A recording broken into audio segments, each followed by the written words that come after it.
Nahihirapan ka rin bang mapansin ang brand mo?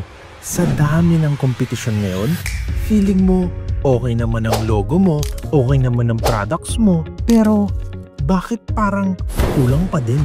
Alam mo kung bakit? Kasi iba na ang labanan ngayon. Hindi na sapat na basta lang maganda yung logo mo o catchy ang pangalan ng business mo.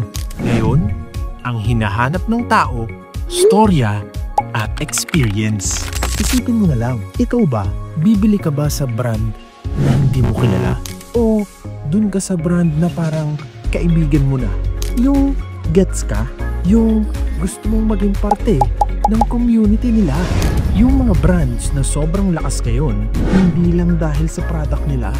Malakas sila kasi may kwento sila na nakaka-relate yung customer. At yung binibili ng tao, hindi lang produkto, kundi yung pakiramdam na kasama sila sa kwento mo. So paano mo magagawa to? Una, ikwento mo yung why ng brand mo. Bakit ka nagsimula? Sino ang gusto mong matulungan? Pangalawa, mag-share ka ng behind the scenes. Yung simpleng araw-araw sa business mo, ang tao gustong makakita ng totoong kwento.